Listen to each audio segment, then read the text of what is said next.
What's up, everybody? Welcome to the Pick Six Podcast, CBS Sports Daily NFL Podcast. I'm Will Brinson. I'm your host. It is Wednesday, December 1st, or maybe November 30th. I don't know how many days November has. Either way, it's a Wednesday. That means it's a Brady Quinn football show.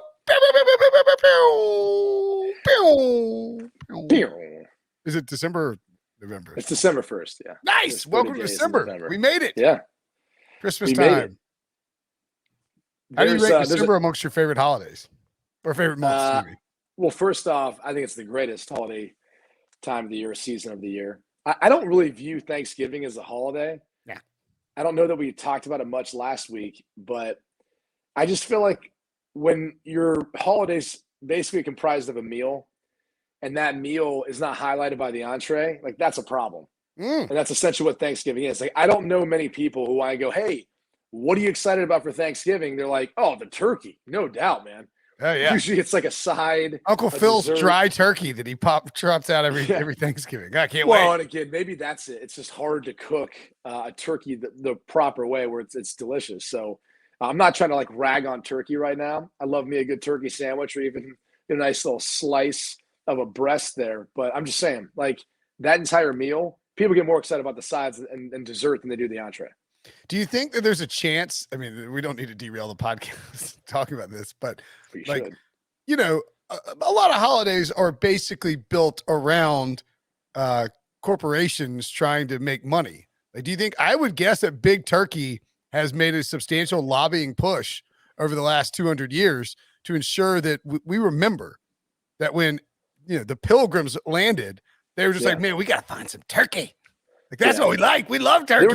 There were just a bunch of turkeys running around everywhere. You know, that's all we saw. We're like, well, we'll eat that because there's a lot of. Yeah, I mean, I guess. Hey, look, there's a bird with a weird red thing dangling from its neck. Let's shoot it and see if it's any good. And I guess it turned out it was fine.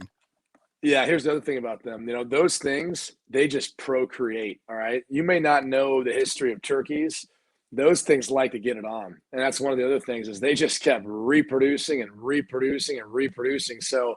At one point, I think it was more of like population control. So the world is going to get taken over by wild turkeys. But nonetheless, I'm shocked that 2021, we haven't gotten like a turkey substitute that's taken over at least a fraction of that market. I just think most people are like, oh, I just eat the sides. I don't, you know, I'm a vegetarian. I don't eat turkey or whatever else. I think I'm surprised that we haven't gotten to that point yet, right? We're like, we don't have an impossible turkey. We've got an impossible burger. We don't have an impossible turkey yet. It still looks like a turkey, like still the shape of a turkey. But no, it was created in a lab somewhere with all sorts of other things that aren't necessarily directly from the earth, or they've been, you know, processed or mutated at some point. Well, to then be this. Let's not act version. Like the entire turkey production process is all natural. I mean, you know, you got a lot of. Well, first off, I mean. It's kind of like our athletes. Like they juice those things to the gills. Oh, yeah. You know? Turkey just – have you ever seen a real turkey running in the wild? They are not big and fat. They're like – yeah, you want a big, fat, muscular turkey that you're going to be cutting into and eating on Thanksgiving, all right? Yeah. It's no different than how you like your linebackers. Do you want some skinny, feeble linebacker? Or do you want this guy to have no neck and he's just up there rocking dudes up? I mean, that's essentially what we want. You know, we want those guys juicing so they look the part, right? Like when they walk by, you go, hey, that guy probably played linebacker. I don't think he has a neck. It just goes. That turkey probably played linebacker.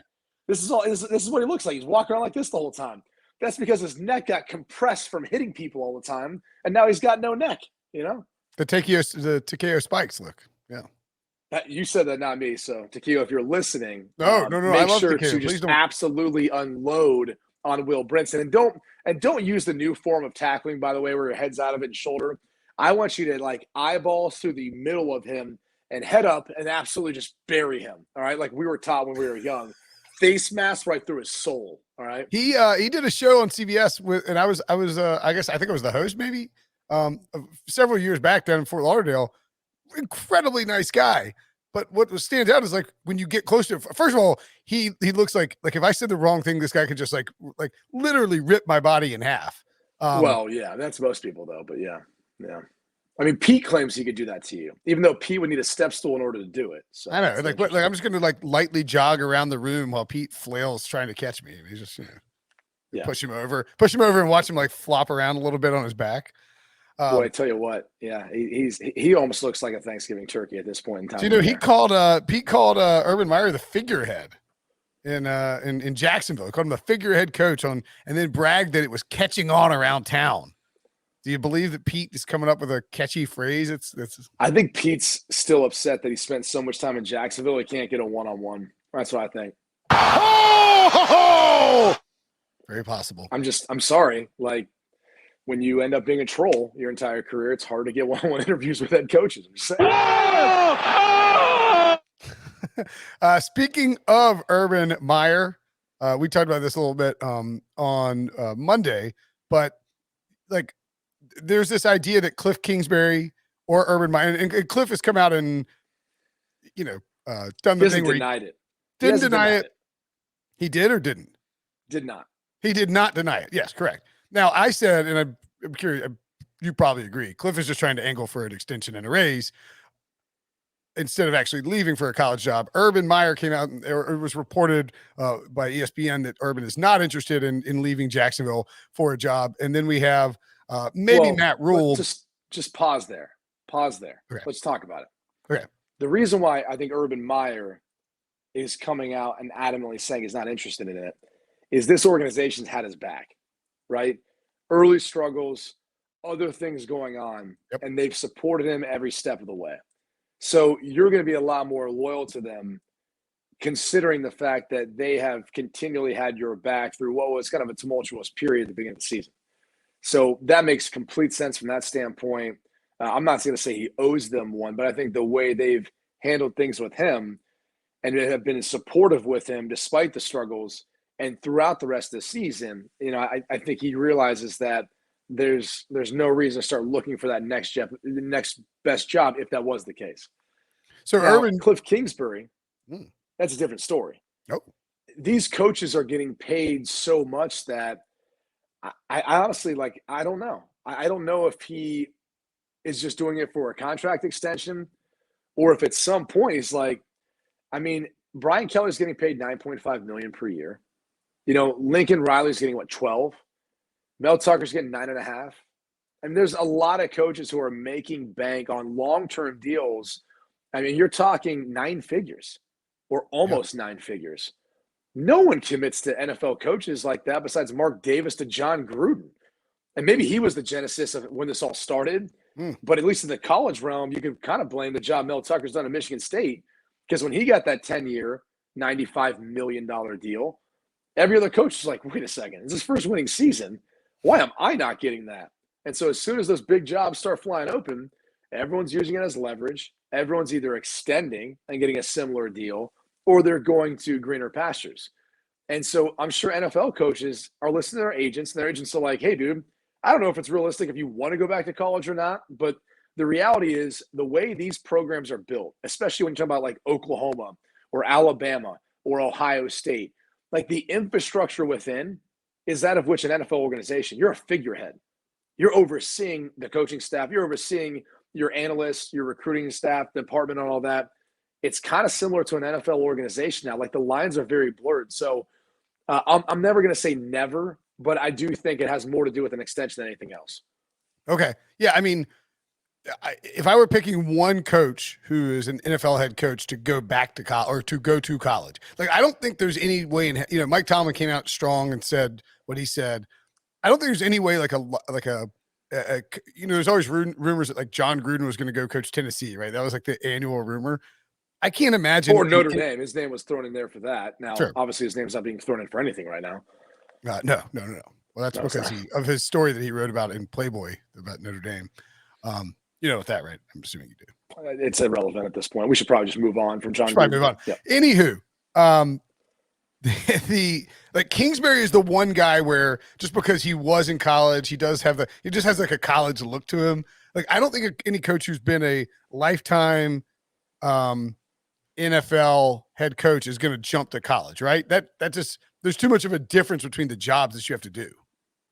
Yeah, and I think you're also, depending on where you're at, you kind of have to deal with the bureaucracy, right? Like if you go to Oklahoma, one of the hangups there is, and I think this is for a college coach looking at it or NFL coach if they're looking at it, is Joe Castiglione, their athletic director. This is probably his last hire. He's not going to be there that much longer.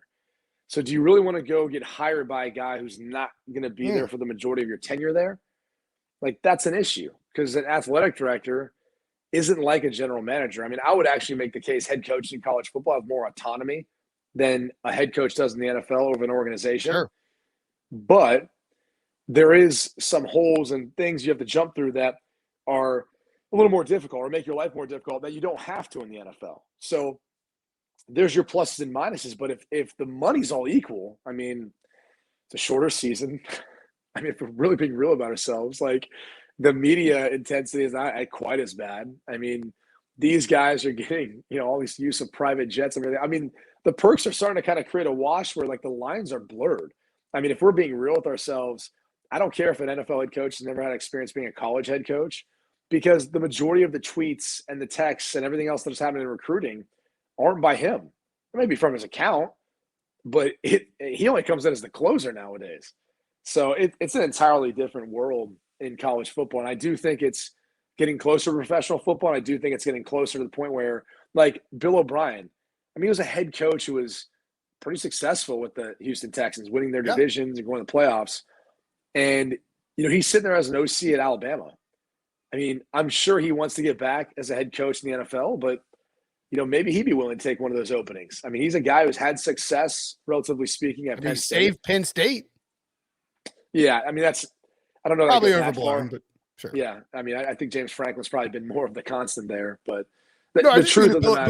Bill O'Brien took over Penn State when they were in a really bad position and stayed. Right, but then he also kind of left them pretty quickly high and dry. Like, I don't know that they were through that bad time. It was like, fair enough. All right, we sailed across, the stormy sea. We're halfway there, and he's like, yeah, I got picked up on a motorboat. I'm out of here. I'm going to Houston, and you're like, we still have halfway to go. Okay, that's gonna be tough. Yep. So you don't see, is there any chance Matt Rhule bounces back to college? Things are not going particularly well in Carolina. I'll never say never with David Tepper because I think he's a guy who reacts relatively, quick and can kind of make those changes because he comes from a different background. I think people who have patience that are NFL owners is they've owned the team, that's their deal, or they've done it for a long time, right? Yep. But I think these newer owners tend to be like, no, that's not how we do it in the business world, right? Like what's his background, right? Was he finance, right? So they tend to kind of move quicker and fast in how they go about navigating that space. I think they apply that then to sports too, to try to find that right model to have immediate success. Now, I mean, I think you get Deshaun Watson in there, your team's probably playing a lot differently right now. I mean, I don't know that Christian McCaffrey is going to be there after this year. It seems like, he's had a hard time staying healthy, and I would too. I'd be staying at home too a lot if Olivia Culpo was my girlfriend, which, by the way, count up how many games he's missed since he started dating Olivia Culpo, dating back to 2019. My ankle's hurt again. I'm just saying, bro, like it's a weird correlation, and it's not a bad way to go home to, or not a bad thing to go home to. That is a weird correlation. They probably 22 games, I think. Yeah, in the past 2 years. I'm just looking at the contract. In the summer of 2019. I think it's probably he's on the team for at least one more year. I don't think so. I think they use him as trade bait. I think trade him, sure, but I mean, because what's the point for an ankle injury that he has? It's not that serious. He probably could come back, but what's the point of like sitting him out the rest of the season if you're not trying to protect him and ensure that he's healthy enough to then trade and pass a physical come next offseason? A trade before June 1st would actually create a negative hit on your cap for what it's worth. It doesn't matter. Teams can buy that in the swap for draft picks and all that all the time. Okay, Like, we've talked about that in the past, like it's an issue, but now more and more that doesn't stand in the way of teams doing deals. If it is increasingly likely that if he does play for the Panthers in 2022, that will be his last year, though, given the way the contract's structured. So what was that? I was going to ask you just really quickly. I know it's an NFL show, but I am curious what you thought about Brian Kelly to LSU and Lincoln Riley to USC, because I mean, those are massive moves.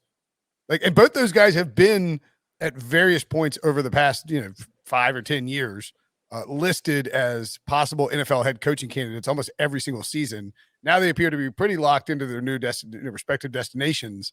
I mean, do you think if you had to rank those two landing spots, USC, LSU, where do they fall into your top job options? And as a Notre Dame guy yourself, yeah, are you heartbroken? I think USC is probably the easier place to win right away. Yep. Look, both Baton Rouge or Louisiana and Southern California have a ton of talent. But the difference is you're in the SEC West, and you've got to go up against, at least for the foreseeable future, Nick Saban in Alabama Every at single least year. once a season. Yeah. So and that's you a problem. Can't get to the championship game, which Unless, means you can't get to the playoffs without beating Nick Saban, more than likely, unless you have one. You know, we've seen, of course, teams with one loss pull it off, and then even if you get to the championship game, you probably got Kirby Smart in Georgia staring you down on the other side. Right. So you asked me a question at one point. I kind of forget what it was, but are you heartbroken as a Notre Dame alum? No, not at all. I mean, look, the reality is at some point they're going to have to move on from Brian Kelly. He chose to move on from them. Now, you know, you can chalk up all sorts of reasons as, oh, he didn't think he could win a national championship at Notre Dame, whatever the case is. I mean, the funny thing about that is he went to one in the BCS era. He's been to 2 college football playoffs the last 3 years, and they might find their way, depending on what happens this weekend, into one. And so, like, that narrative that's out there. He's not coaching, right? If they get in. No. And so the narrative that's out there, I'm like, so you're telling me he left to go to a situation where the cupboard's bare, they have culture issues, they have O-line depth issues, but he left to go down to LSU because they threw a bunch of money at him. But you're telling me he has a better chance of winning a national championship there when his team might literally be playing for one this year? It's like the whole thing's just kind of odd, like as far as what the reasoning was behind the move. The reality is, much like anything else, it's a people person business. There's a falling out between Brian Kelly and the athletic director, Jack Swerberg. And time again, you know, Trace Armstrong, who's Brian Kelly's agent, has come to Jack Swerberg asking for another deal, asking for more things. And most of those things were done, but some things take a little longer to get done at Notre Dame. And for those things that weren't done yet, I think there's just a fair amount of frustration. And for a guy who was the all-time winningest coach at Notre Dame, has won 10-plus games in the last 5 seasons, I think he felt like he deserved more respect, in part for what his requests are and to get over that hump to win a national championship, but also, you know, just with teams being interested in him. I mean, USC has come out of a couple times. They tried before they hired Lincoln Riley. You know, then LSU comes along after they miss with Lincoln Riley and they miss with Brian Kelly, and they just throw a bunch of money at him. And he's like, hey, man, you want to match this? I mean, and there's just no response. And so – Wait, so you're saying that – so LSU approached Brian Kelly once, and he thought about it and turned him down, right? No. Okay. That was USC. USC had approached Brian Kelly in previous years, and they had put out some feelers and done their due diligence before even like the whole Matt Campbell conversations first started, which Pete Thamel reported on. He was accurate. You know, Matt Campbell turned that deal down. And then they pivoted and they went to Lincoln Riley, who ultimately ended up being their guy. That's how it all worked out. Okay, so then with LSU, once LSU couldn't sign Lincoln Riley. Gotcha. And once they let that go, and it became public that they were trying to go for him, right? And part of that, you know, it's funny because the agents are the ones behind all this, right? Trace Armstrong happens to represent Lincoln Riley as well. You know, part of the reason why you make it public that LSU is so hot and bothered about your candidate for that job is because you want that school that he's at to know this is what you need to do to help keep him, right? You need to bring your offer up or exceed it, and you've got to supply what they're supplying, whether that's additional staff and analysts, whether that's new facilities or upgrades or whatever the case may be. It's all those things, and especially to prepare OU for going into the SEC, where all those other schools have it. They have less sports. They have more revenue to generate or devote towards their football program. So that ends up being, you know, part of the negotiation tactic by the agent. And the hard part is then it hangs out the school to dry if it doesn't work out or you don't get the guy, right? If he either signs back or if he decides to go somewhere else. And so LSU now feels like they've got pie on their face, and they pivot and they're like, who do we really like? Who's our guy? Who can we throw a bunch of money at? And Brian Kelly, who they had heard rumors, because Trace Armstrong, who represents Brian Kelly, who represents Lincoln Riley, knew that Brian was kind of intrigued by USC, but didn't want to take that job, didn't want to go, knew that maybe his ear was open to offers. So once LSU then came forth with a big offer, there really wasn't quite as much of a compelling case for, Jack Swerberg and Brian Kelly to work this thing out. And Brian essentially just came to him resigning. I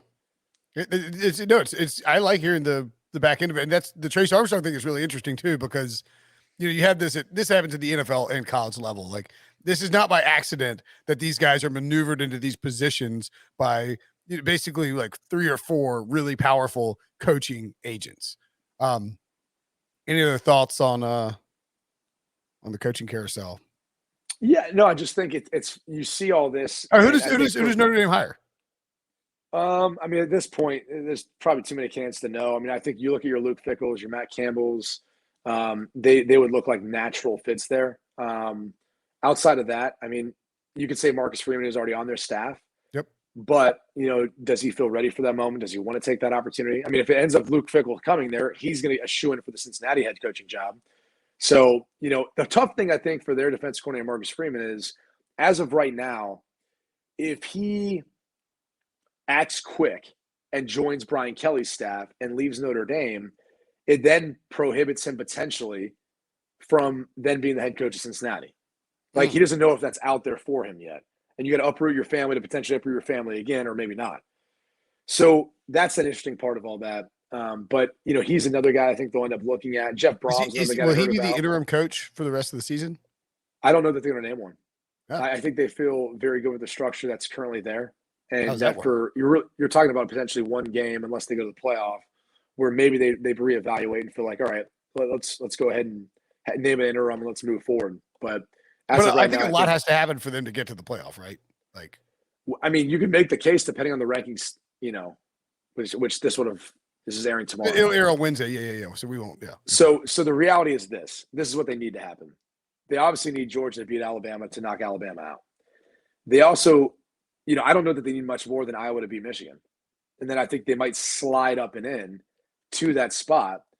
And look, yeah, you still have Georgia. You still have Cincinnati, who I'm assuming beats Houston, even though it's going to be a tough game. And Iowa's not leaping all the way up. And even if you had Oklahoma State beat Baylor, which I assume is going to happen, Notre Dame would be that 4th team. So you really have a case where at all. No, it's not far-fetched, especially where the Big Ten has been this year.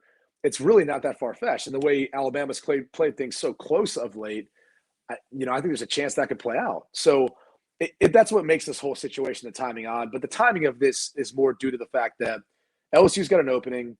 The early signing period, which has become basically the signing period now, is next week, or at least coming up here shortly. And because of that, there's this mad scramble and rush to make sure they have a head coach there, then pitch to recruits. So that's why you see everything sped up, and that's why it becomes a really unfortunate timing for everything involved. But right, yeah. But again, the reality is with Lincoln Riley bouncing so quick, and that's part of it. He's got to recruit. He's got to recruit, and they especially could use it. And by the way, to answer your initial question, Southern Cal would be the job that's easier to turn around. Yep. You don't have really any competition in the Pac-12 outside of maybe Oregon, who's not even your division. And then on top of that, if Mario Cristobal leaves, where does that leave them? There's a chance he could end up signing in Miami if that job comes open, as they're still trying to find, their next athletic director. So that's and I think it's an easier turnaround for Brian Kelly. Look, everyone talks about, the last 3 head coaches at LSU have won a national championship.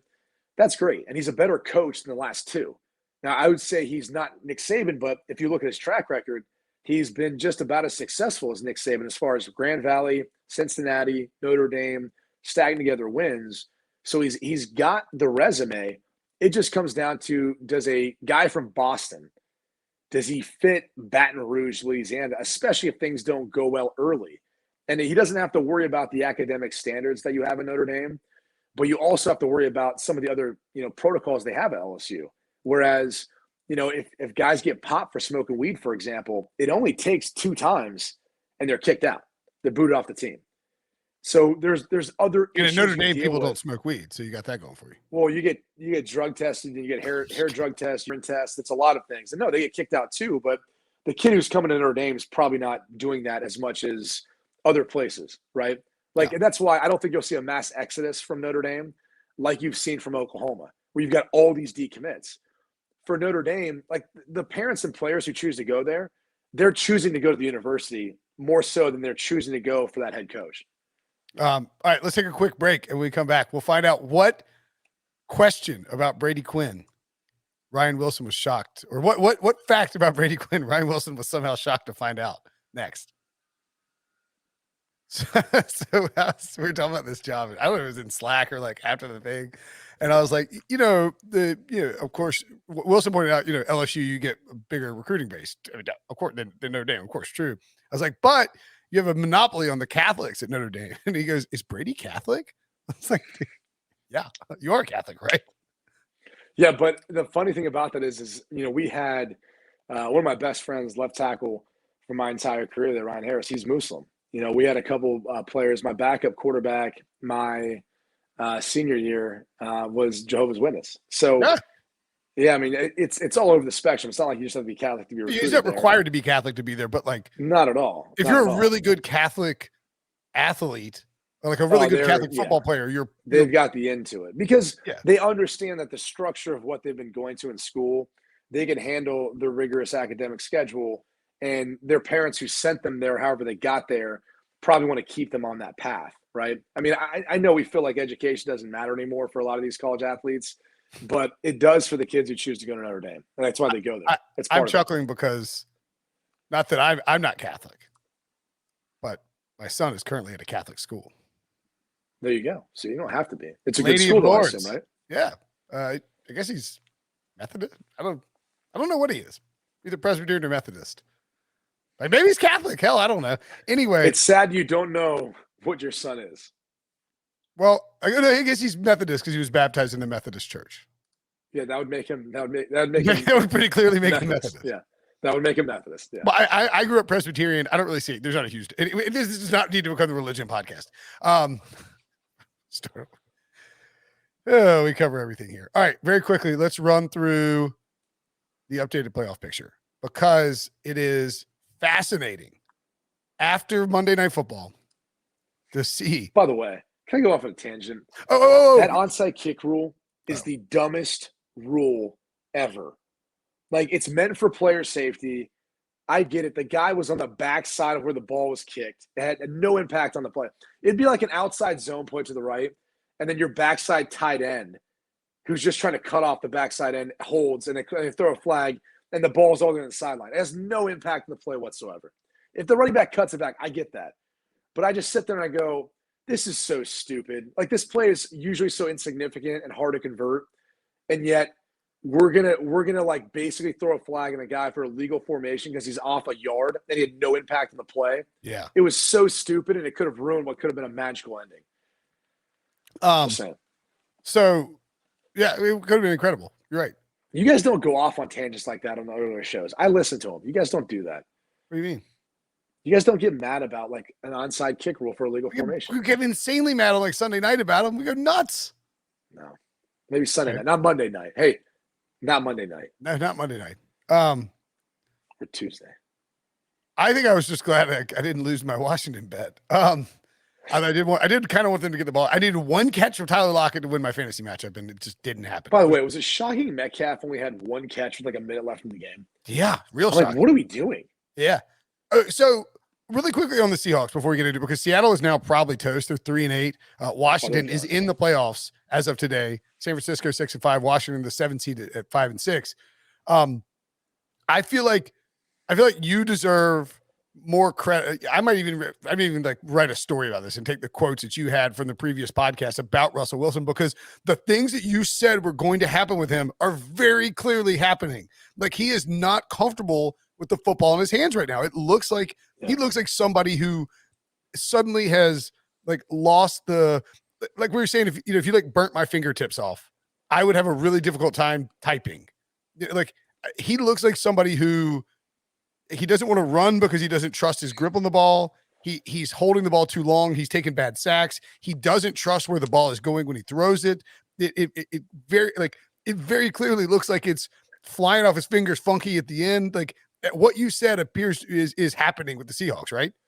Yeah, and it's funny. Someone asked me, they're like, "Well, can't he just numb up his finger?" And you're like, "Yeah, but it's not about pain. This is about the fact that you just don't have feeling anymore in your fingertip, and your finger's not going to be as strong or not going to move the same way it did before, and so you kind of have to adapt and adjust the new normal." Now, this literally happened the second game starting in my career in the NFL, and I'm not saying this, hey, this is why it didn't work out for me or anything like that, but it never felt the same after that. After getting the pins put in, pulling them back out, I always remember throwing the football being like it never felt the same. Like even in Denver and Kansas City? No, I mean, no matter where I was, like it didn't matter the rest of my time in Cleveland, my third year in Cleveland, Denver, Canada, whatever. It never felt the same. I had to adapt to a new normal and how it felt. And sometimes it felt kind of funky coming off your finger, because you didn't have that same sensations. But so anyway, that's going to be something that he has to figure out eventually. I think over time he will. The greater problem is, what I just kind of pointed out is if your game plan doesn't have you getting the ball to DK Metcalf early and often in the game, I don't know what you're doing. And it's the first year, calling for Shane Waldron as their OC. And he doesn't have, Sean McVay looking over him or calling plays. And he's the name title. That's part of it. Their offensive line play hasn't been great. That's part of it. And then I think you're starting to see like a real lack of confidence in Russell Wilson, in how he's throwing. And again, that's to be expected when you don't have the same type of pop or zip. And like you're so used as a quarterback to having like almost like I can like not sound like completely corny here, but like Uncle Rico. Like I can throw the ball wherever I want. Like I'll put it over those mountains. Like I'll like irrational confidence. Yeah, I mean, that's what you have to be to play quarterback in the NFL. I mean, literally, you are throwing a ball that's trying to be picked off by everyone in between to a spot before a guy gets there. And you get paid a lot to do that and to do it accurately and to do it well. And it takes a lot of confidence in your body to be able to do that over and over and over again. And you can just tell he doesn't have it. There's even times where he's almost kind of like hesitant because now he realizes like that ball's not jumping off the same way. Like this past week, his stats actually looked a little better, but that's because of all those dink and checkdowns he had at the end garbage of the game. time. Not garbage time, but like the final drive. In the 2-minute drive, he probably hit DJ Dallas for at least 3 checkdowns, maybe 4. I mean, everything was like short, and like just kind of getting down the field. I mean, Geno Smith. And then on the final throw, what was it, Freddie Swain, I believe? Yep. He almost threatened to run. The Tampa 2 backer pulls up. And then he throws it, but like even Swain had to kind of come back for it. Like, and granted, that's one he's so wide open, you like almost get cute with. You don't want to miss, right? You don't want to airmail that one. But that's the problem is like even that sort of throw, you can see like it doesn't have the same type of zip, velocity, and spin on it. So again, he's going to have to adapt into new normal. I think he might be doing it for another team next year. I do too, and we talked about that. That's what we talked about really on the Monday Night Pod. Is just sort of like, okay. What do you do here? Is it Pete? Does Russ go to ownership and say me or Pete? And I mean, do you fire Pete Carroll? I mean, do you have like it's not like this is not like I'm trying to think of a David. It always ends up being the player. It always ends up being the player. I mean, I'm trying to think of a time. I mean, maybe Mike McCarthy in Green Bay. Maybe that was the only time I can think of a team where Mike ended up going and Aaron didn't. But I don't know. The player loses. I'm trying to those think battles. of another example. Yeah, the player loses those battles almost all the time. And additionally, I just think if you're Seattle, you have to be honest with yourself about your roster and look at it and say we're just being buoyed by healthy Russ. Tell me this much: how does Ken Norton get off the hook? I mean, that defense has been atrocious since he brought him back, and it's like that's the other thing is they brought him back expecting to have the Legion of Boom 2.0, 3, whatever, and it never came to that. And I think he always flies under the radar, and like Pete kind of does from a defensive-minded guy.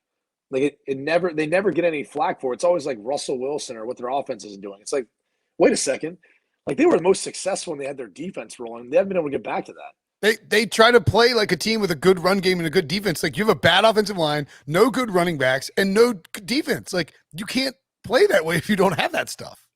It's like the same scheme that doesn't work anymore, but you keep running it because, Yeah. Okay, well, we were going to talk about the playoffs, but we got to get out of here. Do you think that pick your 2 NFC wildcard teams as of today? NFC wildcard teams. I think we feel good. I'm feeling good about San Francisco. I'll tell you that much. Yeah, you should. I would say San Fran. I'd say San Fran. It's hard to not say San Fran and LA. But man, sorry. The 2 besides yeah. The 6. I guess it'd be 3 wildcard teams now. I was already putting LA in. It may be a mistake at 7-4. I'm confused. They're a wild card team right now. Yeah. There's 3 wildcard teams. I'm an right. idiot. I said 2. What I meant was the 2. Who do you think the 6 and the 7 seed will be? Oh, okay. San Francisco's one. I think Minnesota's the other one. Okay. I mean, look, how many games have they lost by 1 score? 9 of their lost games have been 6 1 games. Score. Yeah. Has it been like basically like all of them? I think they've been blown out at maybe 1 game.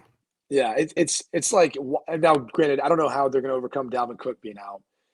He's a huge loss to that offense, but Kirk Cousins having a sneaky good year, like always.